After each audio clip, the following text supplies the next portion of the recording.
Welcome to episode 22 of InvestHer podcast. And this week is going to be a great episode. You're going to hear from Parry, who's the founder and CEO of DeepView, which is a deep tech startup based in Los Angeles that is really changing the game when it comes to security on your social media. So why do you want to listen to her? Well, because she's a serial entrepreneur. She has sold her first company, has already raised $2.3 million for her startup DeepView, and is currently on the raise. And honestly, we had such a laugh in this conversation. She is so full of great tips for founders and, her insights on what it's like to raise money. So yeah, take a listen. I think you're going to enjoy it.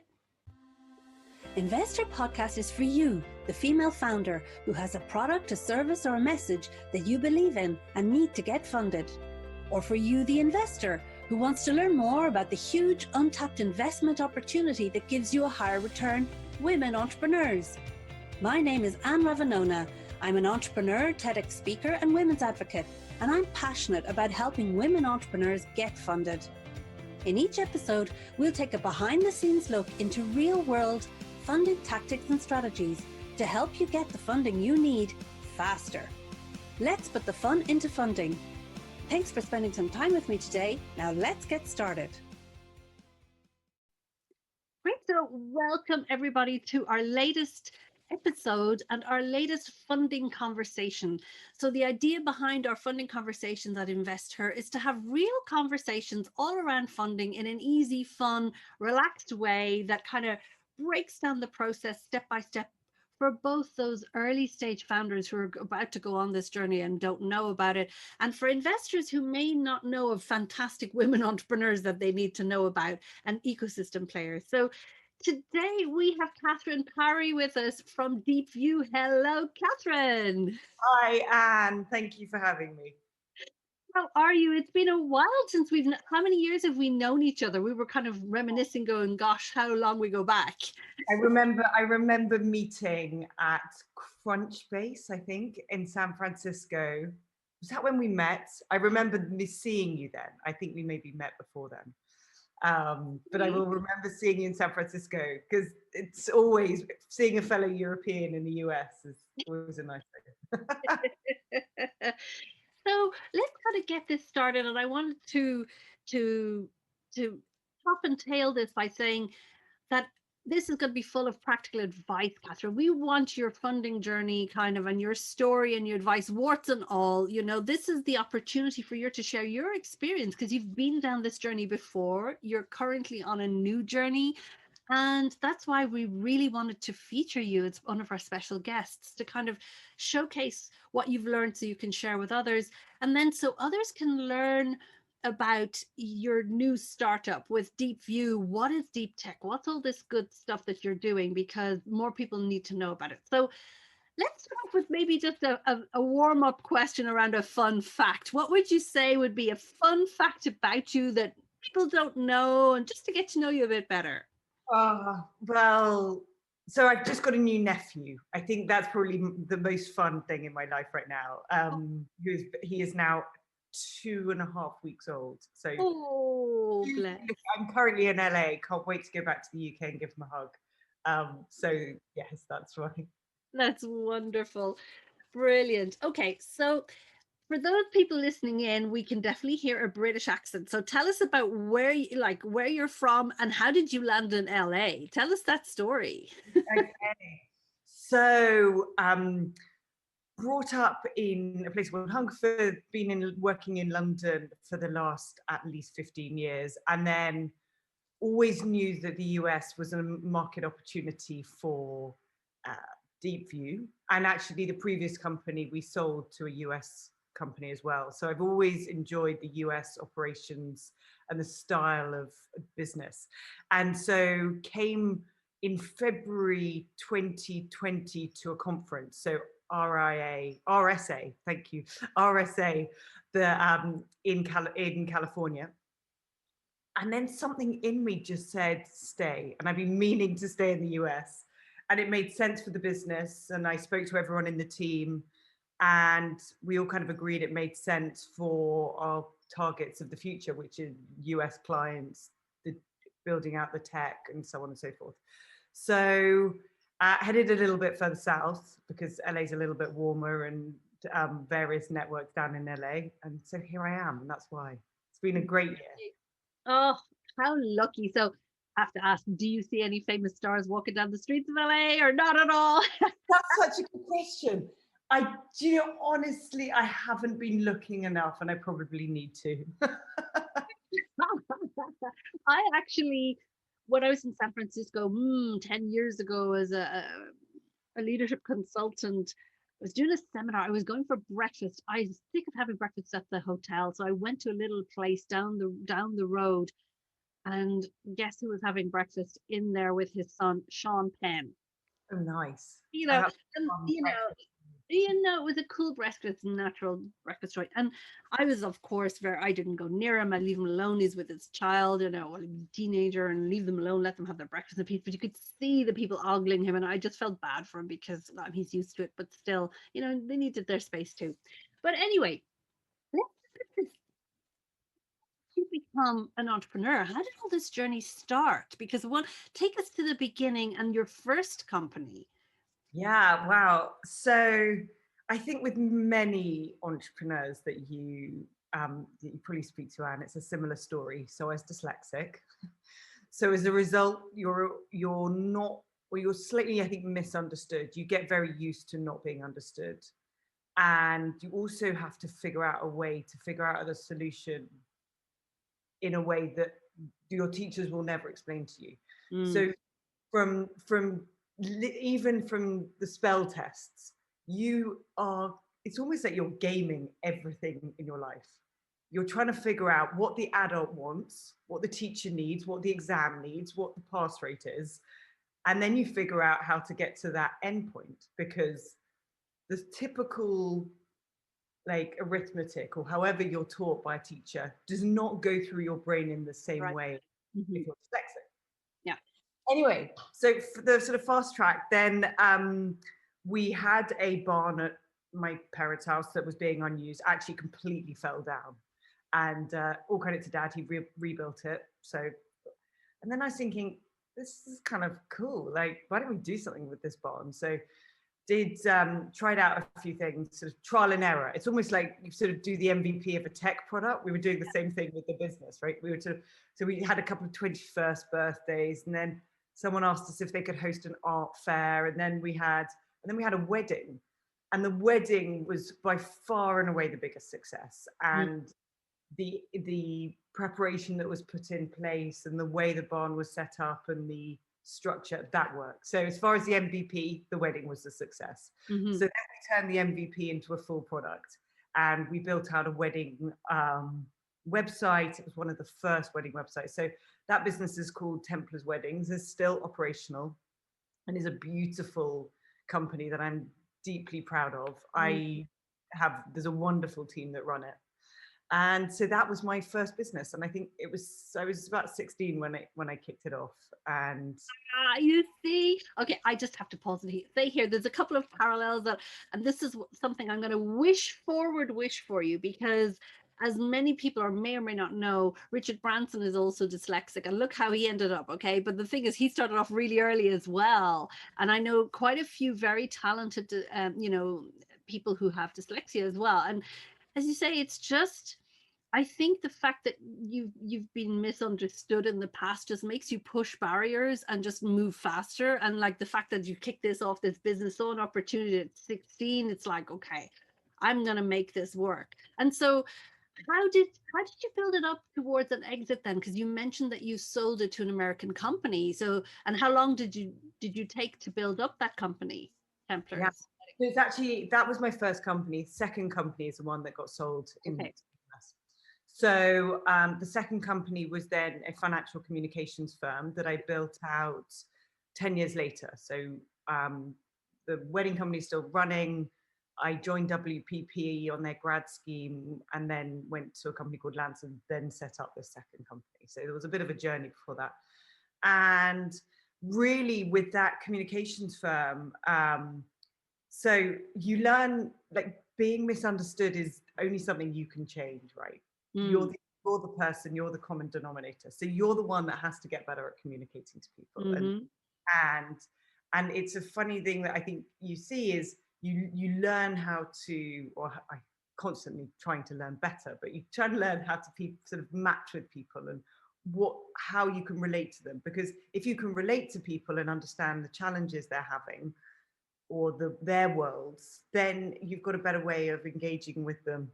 A little bit like when you're a kid and figuring out the solution, then you understand people and you're understanding how everything works.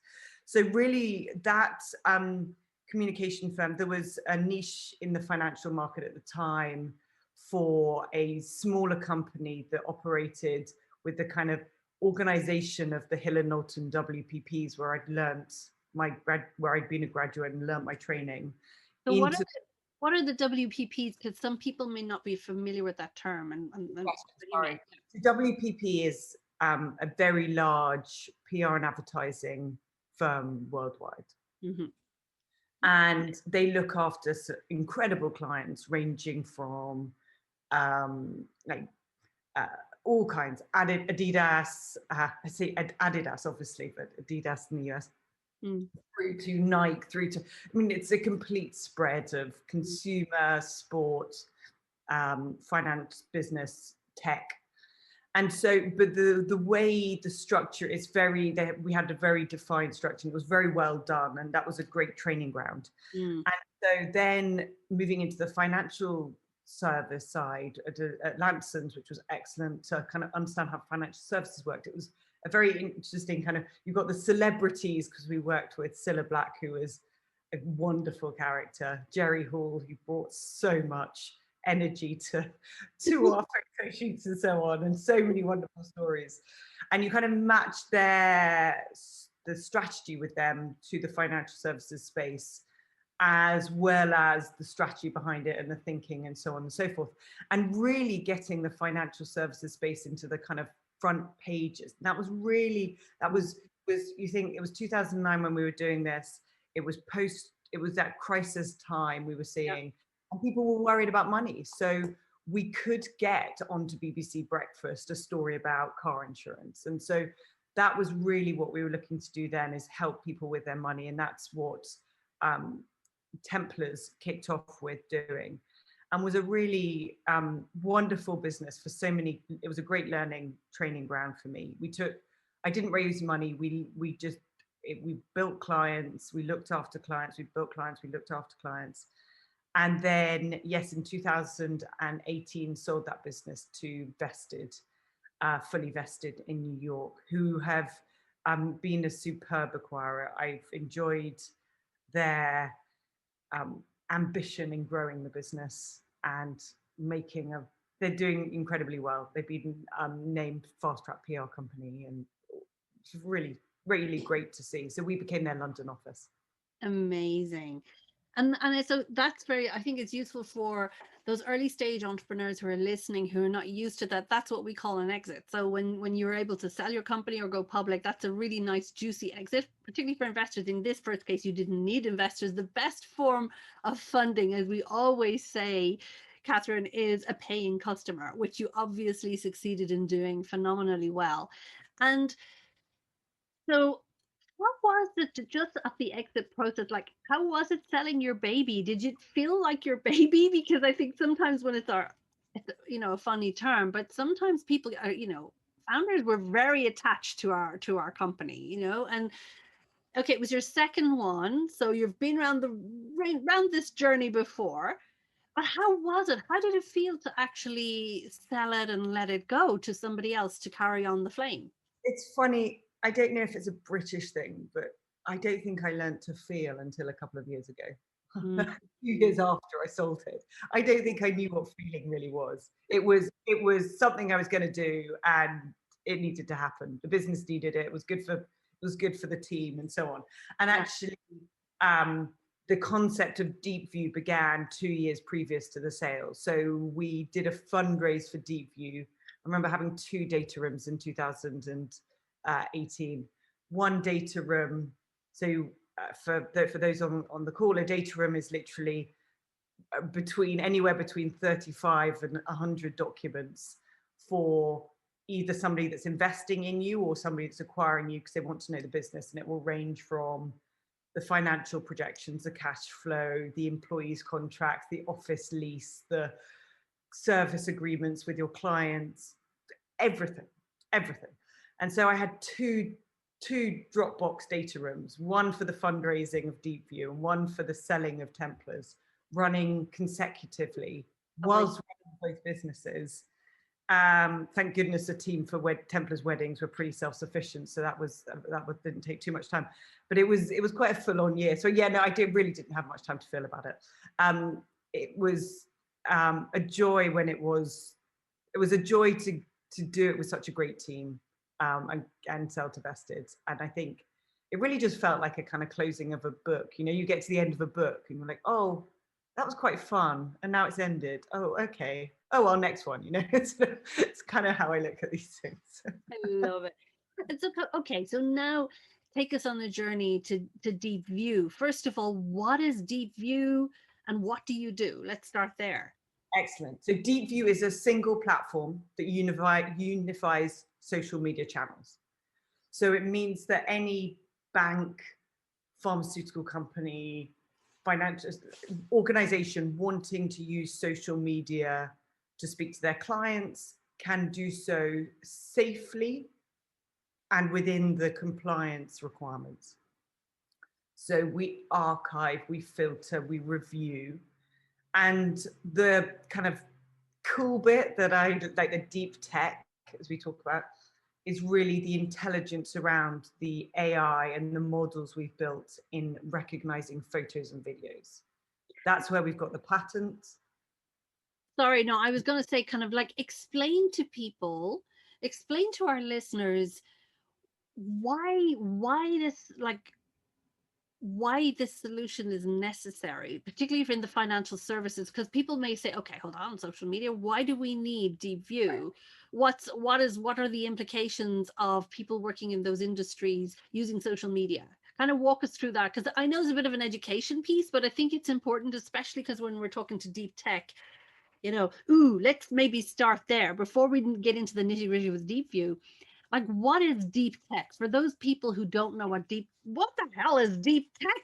Yeah. Okay, good point. I'm going to do problem and then I'm going to do deep tech. Yeah. So problem, regulation. So the regulators, we all, I think, know what they have, stipulate various regulations. In Europe, it's MiFID, and that gets converted by each of the local regulators. So the FCA have converted MiFID into something called CISC 10A. Now that's a requirement that all chats with clients must be recorded. Many of these chats are happening over WhatsApp, and that's only become more prevalent with COVID. In the first 3 months of COVID, WhatsApp use went up 40%. Wow. One example. Okay. Some of the banks block LinkedIn because they can't record the chats, and they know their people are chatting to potential clients and clients on the LinkedIn chat. We also see the photo and video point is critical because photos and videos get shared via WhatsApp, via email.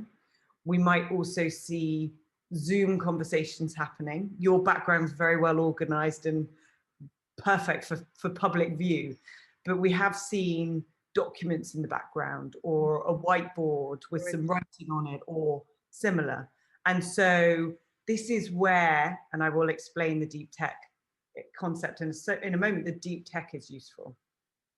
And also, again, you think about Instagram, people taking photos and videos, maybe of their computer screen, or they take their little guy or girl to work, or their little guy or girls at home in front of the computer looking cute on the trading terminal.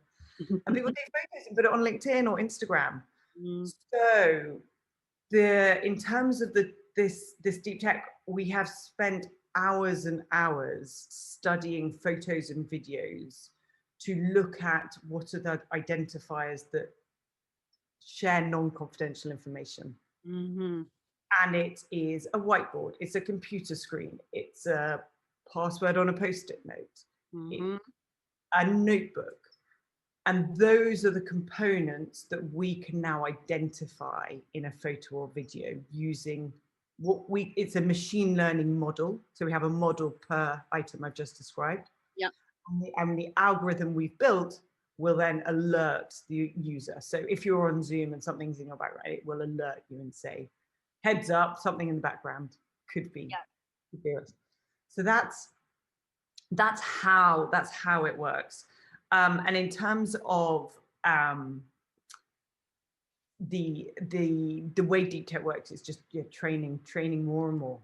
So you need data. You need tons and tons of data, don't you, to be able to? Absolutely. So actually, we're just recruiting a new data. We're just about to recruit a new data scientist. So calling all data scientists out there, focusing on image speciality. We are recruiting. We're looking at either Eastern Europe or India. That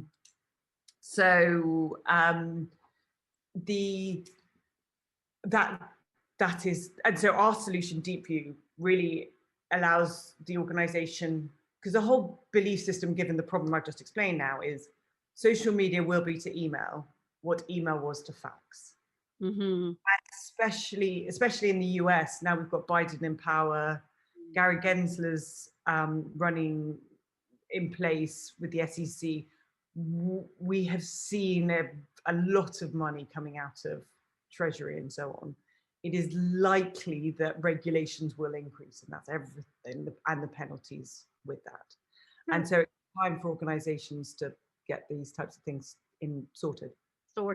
Because kind of explain the liability, because I think understanding what you do at DeepView, it's kind of risk management for those financial services companies, because you're helping them, stop any potential illicit, illegal insider trading conversations that could potentially be happening that need to be tracked, monitored. I mean, we just have to go back to Madoff, and I don't know if you say Madoff or Madoff, and how the hell did these people get away with it? All these, secret conversations and stuff that was going on in the background. So if I've understood correctly, your technology is there to kind of help prevent that and identify it when it's happening and create an alert for the organization to say, oh, this is happening, and just so that they can quietly alert the employee as necessary. Because of course, what you're describing around stuff on the whiteboard and in a notebook, even having a photo, like me taking notes here, and if you take a photo and somebody can zoom in.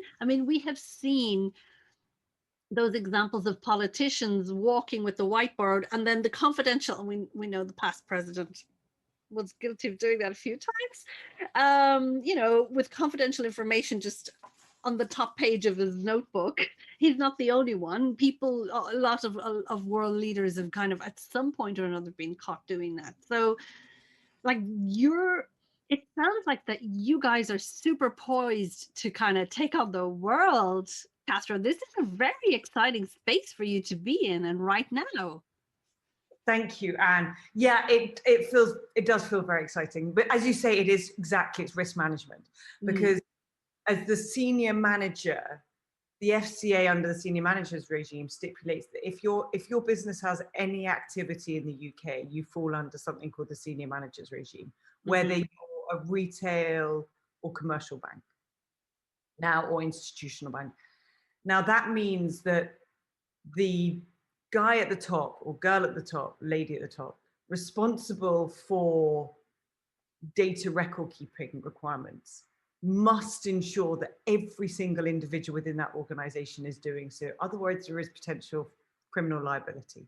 That's how strong we're looking at this. Yeah. And so you imagine all the organizations that even just have one person in the UK or in Europe. And then also you have the same thing in the US. In the US, it's slightly different because there are so many different regulators. You've got the OCC, you've got the SEC, I mean, FINRA, and so on. And so every organization has to meet every one of those regulations. And so our job is to understand global requirements, from the SFC in Hong Kong to MAS in Singapore to the FCA in the UK to the SEC, OCC, and so on, and be able to put them in a melting pot, as we have done, and define a product, which is ChatGuard, to record WhatsApp or WeChat or LinkedIn or Slack, or ImageGuard for Zoom and Instagram.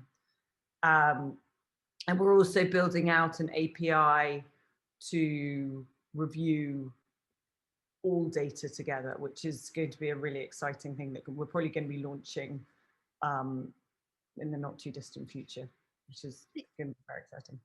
So what I find very exciting is, like, as you're describing your solution to this really important problem, Catherine, I'm already seeing other verticals. That's just the way my brain works as well. And I'm like saying, healthcare, medical records, hospitals, doctors who are writing things on paper, or people capturing information on paper where it's not secure and it's like medical information or the person's personal information. I think that the opportunity for you guys is enormous. So it's like, where are you in that thought process in the product roadmap? Do you want to stay deep dive in the financial services because there's so much to be done?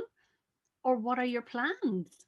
Yeah, it's really exciting. So we've actually been asked to white label. It went up by 2 companies yesterday. So I thought we were going to be asked to I was going to be saying we've been asked to be white labeled by 4 companies, but actually it's gone to 6.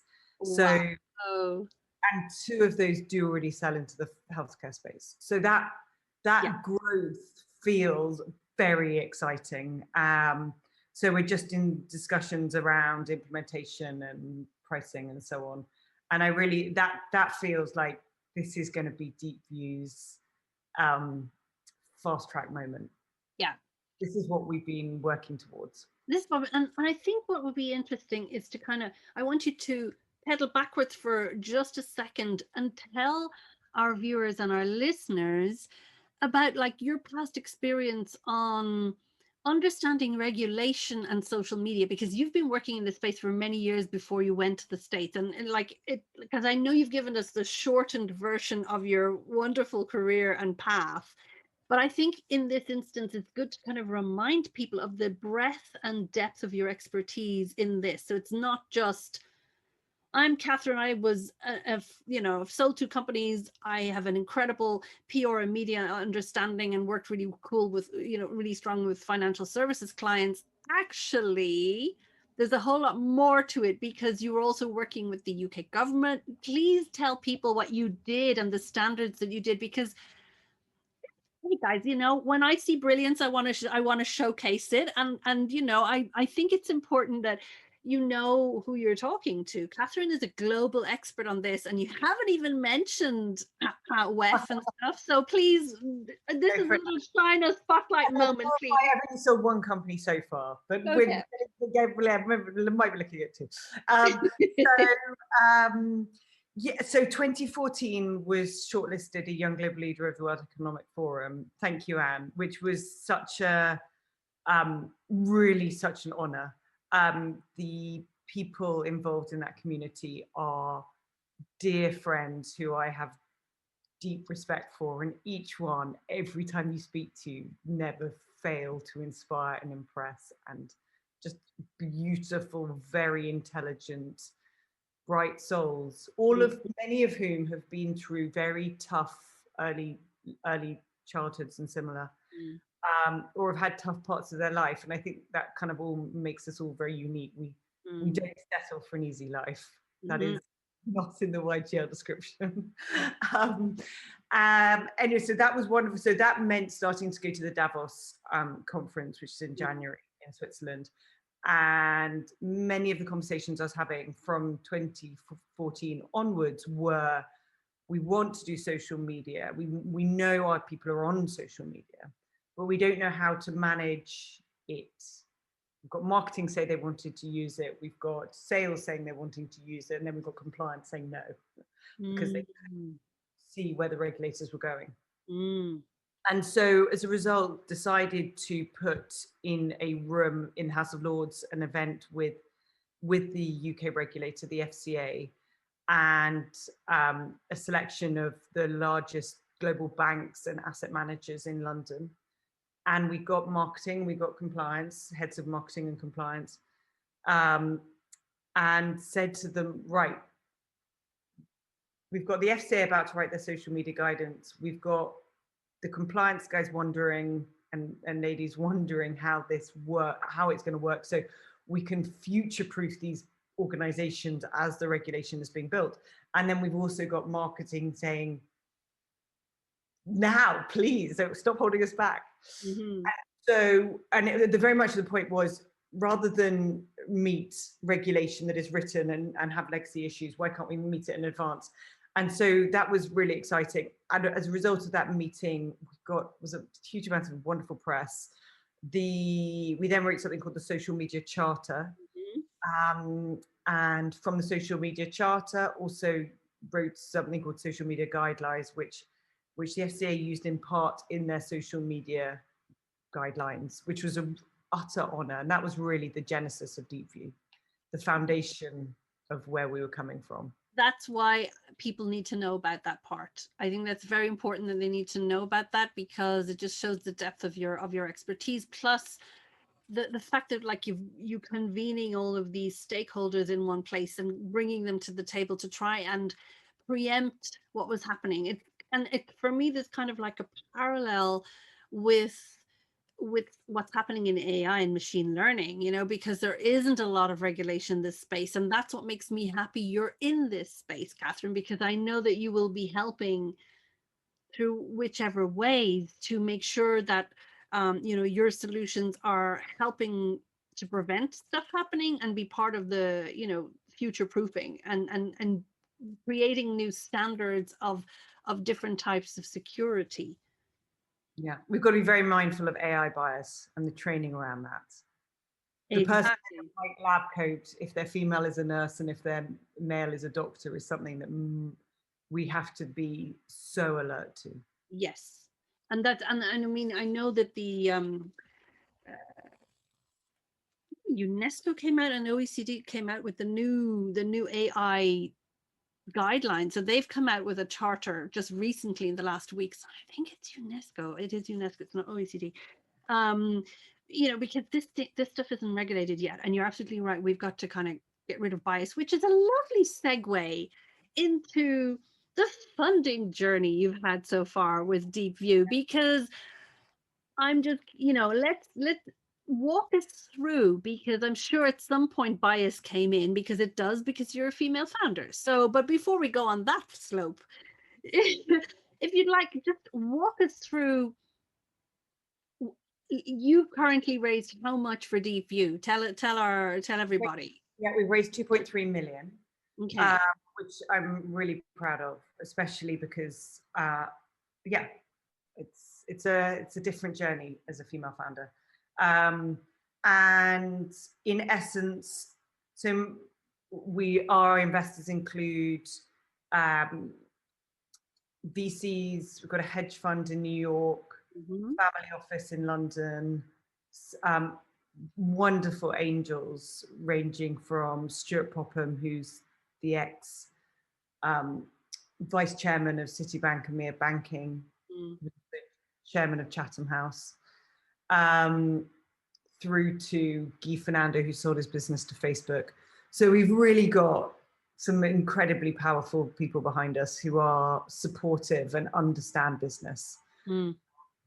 And we've raised in part via convertible loan notes, equity, and our current fundraise is on a safe note. So that's where we are. And so for people, so when you started DeepView, Catherine, did you have some cash in the bank before you started? Like at the very early stage, can you walk back to some parts? Because it's always very exciting to say, I raised 2.3 million. I have all this long list of super sources of funding. And it can seem like, wow, how did you get there to that stage? Because that's really important to remind everybody. And I'm actually, so I'm going to take you back to the the communications company, because so I was able to invest money from the sale of the the communications company into DeepView. Yeah. So that was the foundation of DeepView. Yeah. As well as some very early angels. And really, I'd say to anyone going out there, have a data room, be organized, show what you get, your deck together, get your financial projections together, get your pricing plan together. Those 3 items, you're most important. Your investor deck, which can, if you can keep to 10 to 12 slides with where are you going, what does your team need to look like, does it look like, what's the pricing structure, what's the go-to-market, obviously have the problem in there and why you are the solution. The pricing structure is critical. How will you grow the business in terms of pricing your product? Why does it sit at that price versus competitors in the marketplace? Mm. So that you can raise that early money as quickly and easily as possible, because that's the funding you want to do as quickly and easily as possible, because investors will want to take up your time. They'll want every ounce of your time, because they're interested and it's their job to learn more about businesses. So as an entrepreneur, it's about sales. You sell. That's all you're doing. You're selling your product. And unless you're bringing in money to sell your product, it's not useful, right? That's kind of forefront. So funding needs to be short and quick. Easy done. Easier said. Okay, so that's exactly what I was going to say. So I totally get it. I totally agree with you. I mean, how long would you say, if you kind of can remember back to back, how long did it take you to raise the 2.3 million? Can you It's a good question. I mean, it's been a few years. I mean, there's not even a kind of, I mean, in an ideal world, and I think also coming out of the UK, it's a very different, I think it's in total, reports just come out that from 2009 to 2019, 25 million went to women in the UK. Yeah. 0.5% of VC capital. And so the whole point here is anyone on this call who's a female entrepreneur or knows a female entrepreneur or who's thinking about investing in female entrepreneurs, this is now the vertical that will make a lot of money. Yes. Because we've seen tech, we've seen bio, healthcare, whatever we're looking at. Society is now recognizing that women can do business and understand women's voices in business. So as soon as the capital starts flowing to women, it will become a new underfunded vertical, which people make money out of. I totally agree. I mean, I've been saying for years, since I started Global InvestHer, that, you know, women entrepreneurs are the greatest untapped resource in the world to reignite the global economy, and no better time than post-COVID, because again, women have been more severely hit because many of us are the caregivers, either childcare or elder care, or, you know, there are many women who are, you know, underpaid, or who are working in the who are not working in the mainstream kind of line of work. And so, okay, what would be kind of your tips, your key funding tips to female founders? Okay. You know, what do we need to do and what do we shouldn't do? Have your documentation ready. Mm-hmm. Be bold. Be clear as to why you're doing this, and why you're wanting to do this. I think as women, we're often taught to be people pleasers. We're brought up being peacemakers. And that is not what is being asked for here. You are standing up to your dad, to your brother, to whoever in your family. This is what you're doing on this fundraise call. You are respectfully showing what you are good at and why you are doing it. Yes. Because the investors will be investing in you. Yes. They want to see your passion, your determination, your energy. Yeah. And call it. Like, if you're like, this person feels like they're messing me around, they probably are. Like, first meeting, they get to know the business and they see a demo. Second meeting, you can run through some documents. By the third meeting, you want to be getting terms in place. One of the mistakes I did make was letting someone doing some introductions for one interested party, and we should have got a term sheet in place before I did the introductions. I later then realized that they wanted my network more than they did end up investing, but I wish I'd looked back. It's a learning. So get a term sheet in place, even if it's a non-binding term sheet. When you say get term sheets in place, what's the best way, would you say? Did you find your own startup lawyer, or did you take some templates from online? Because there's a lot of stuff online from Y Combinator and other really good resources. So how did you... Online's great, or even you can have it in an email. You know, this is an agreement that they're going to commit 200K at a valuation of 2, 3, 6 million, dependent on the valuation of the business. So that you've just got some understanding of what is being invested, how much is being invested, and on what valuation. And on what kind of the other terms around control, about rights, and about, decision making and board seats and all of that kind of stuff. That is fairly standard and is where you need a startup lawyer. Yeah, you definitely do, because I do know, of some female founders who set up their own company and through the process raised money, and at some point got kicked out of their own company because they just didn't, didn't realize the consequences in the early days, and you want money, so you bend. Yeah. Why down? Yeah. So that's a definite thing. So what are the don'ts? What are the key do's? So the key do's, you said, have your documentation ready, be bold, be clear about your why you're doing it and why you're worth it. And I love it. Stand up respectfully stand up for like, show them why you're good, and listen to those signals that if you feel you're being messed around, you probably are. And I think, to be honest though, given that you've spoken to, you've have had both angel investors and VCs and family offices and so on, there is a difference when you're talking to VCs, isn't there? Because they tend to mess you around a little bit less, because their time is just as precious as yours. Or is that an impression? I mean, yeah, I think you're right. And also they've got a reputation now. The VCs they do. scrutinized. Yeah. And this is also, I think, sometimes early stage founders, we get very excited when somebody says, oh, they're interested in my company. Ooh. And, and it might be that we haven't done enough due diligence on the angel investor. Are they really experienced enough? Because sometimes they're kind of getting their chops. They're learning with you and on your, at your events. So to the points of don't, I'd say, be very clear on updates business. So we do a quarterly email update to all investors. It's fair and everyone sees the same thing. With our sales metrics, our projections, and so on. And if someone says that they want a call with you once a week, that is just not going to be possible for you, because you need to be selling. So put your foot down.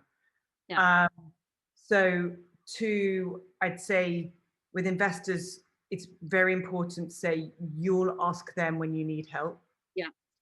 You do not want them offering help when, because it can be a distraction. You need to ask. Great if they send you a WhatsApp or they send you a quick email saying, here are 10 people I can introduce who want the product. Can I introduce you? That's the kind of help you want. Yes. Otherwise, it can be very time consuming. Yeah. That's a very good piece of advice, because I think some people get very again, they get excited by all these introductions and so on, but again, there is a lot of posturing in VC. I mean, the VCs want to show that they're adding value to their portfolio companies, and there's now all this kind of new trend of VC as a service, so it's not just, we're not just giving you money, we're going to add on all these different services around it, a bit like what the accelerator is doing, but now VCs, oh well, now we better do this now, and so there's a lot of posturing going on that I think we need to just flag and say, be aware of it.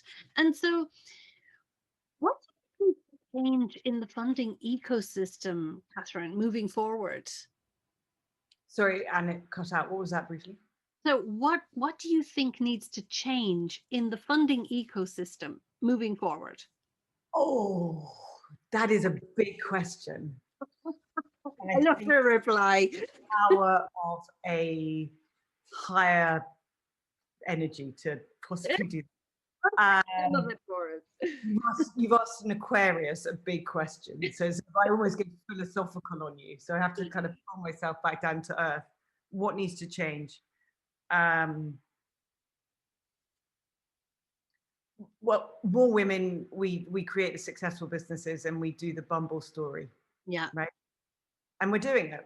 And we're doing it, and we're proving it for the fellow followers of us, for women following us, and that's what's going to happen. Yeah. And it's changing. It is changing. The universe is giving us the recognition, and I'm delighted to see it. And I will carry on doing all I can to support women and fight for this world for us. But also more just so we can all help each other. I really need the guys in our team. They're awesome. I really need our male advisors. And I think actually one of my biggest things have been a couple of incredibly supportive women. Though we've got to recognize, I think in our generation, we're very lucky. A few generations ahead of us, for women, it was very hard, like harder than for us. The abuse was, and so I've seen that play out in a few ways that I'd say for our generation, we should just be mindful of. Yes, that's a very elegant way of saying that.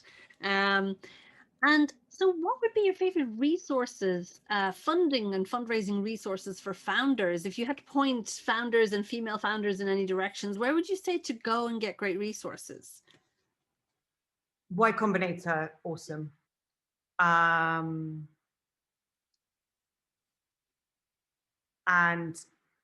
people you trust, ask their advice and read the energy. As women, we're so fortunate. We have a great intuition and an energy reading. So trust that. If someone's helping you out and giving you good energy, follow it. And people want to help you. So follow those. They want to, so ask where you need for help, but don't be too pushy. I like that. Don't be too pushy. There's a phrase that one of the VCs I know, she said, you've got to hustle, not hassle. And I really like that. You know, you do have to hustle. That's part of the game, but you don't hassle. You know, VCs and investors are extremely busy. Not that we aren't, but you can't be ringing them up every 2 days or sending them an email and expecting, oh my God, they haven't answered me in 24 hours. No, that's not the way it works. So you got to manage your expectations as to what's going to happen. Yeah. So sorry, go on. No, you're right. I was just going to say, so how can our listeners connect with you? Now, you on different levels, you're currently doing a fundraise, so any potential investors and so on, how can they reach you? Probably the easiest thing is probably email or LinkedIn. I find LinkedIn is great.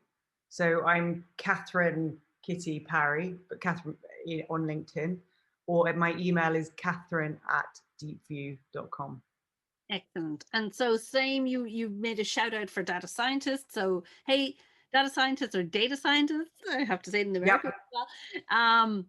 Contact Catherine. She's looking to hear from you very soon. And hey, if there are some great women in there, please make sure you apply, you know. Sorry, yeah, even better.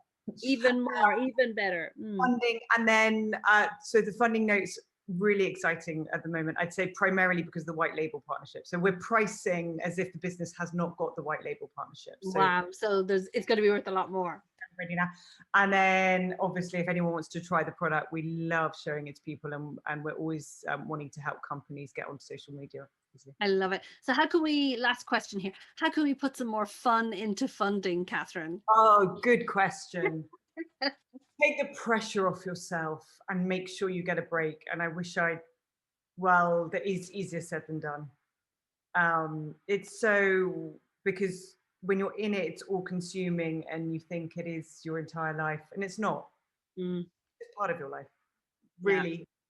And actually going out and seeing your friends and reminding yourself that you have so much more value than just your journey, your business journey, is really important. It's so important. I love that. I mean, and as a closing statement, it reminds me of a conversation like last week. I was like at the Generation Equality Forum, you know, meeting presidents, meeting Hillary Clinton, and it's like, oh my gosh, oh my gosh, oh my gosh. And then like the next day I'm back at home and my daughter's like, you know, growling at me, and it brings you back down to earth.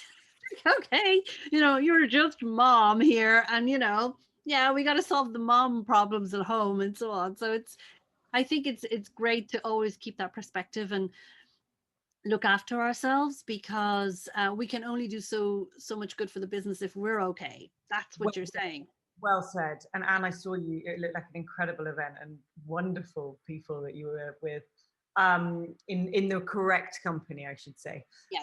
I think looking after yourself, and for me, actually, like doing the very calming, the yin yoga, is the balance.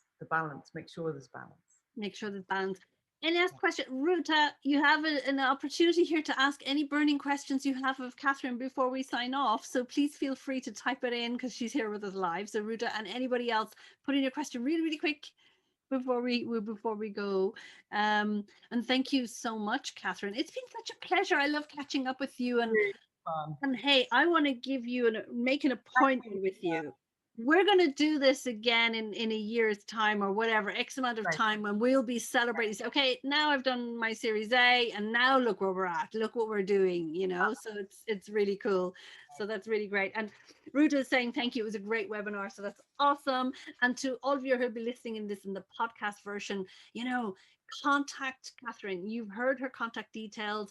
Catch her on social, LinkedIn, email, best ways. They will be in the show notes that you'll be getting. And hey, Catherine, we wish you the very best with DeepView. We know you're going to conquer the world. I'm convinced of it because I think your product, your service, what you're doing is vital. And I think there's going to be many more industries that are going to need it. I'm very excited about your white labeling stuff. So congrats on that. That's very big. That's a big deal. So yoo-hoo, we got to celebrate. Thank you, Anne. Thanks so much. Wonderful source. Take care. Have a great rest of your day. Thanks a million. Bye. Thank you for listening to InvestHer podcast. Don't miss more great funding tips and insights by subscribing to the podcast on Apple or your favorite podcast host. And while you're there, I'd love you to rate and review the show. We'd love to hear from you. So if you'd like to send in some questions, interact with our guests, or suggest other great people we should feature, join our community on the Flick InvestHer group, or send us a message on investherpodcast.com. Want more great resources for female founders about funding? Check out our InvestHer Academy at academy.globalinvesther.com. I'm Anne Ravanona and look forward to having you with us again for our next episode. Let's put the fun into funding and get more women entrepreneurs funded.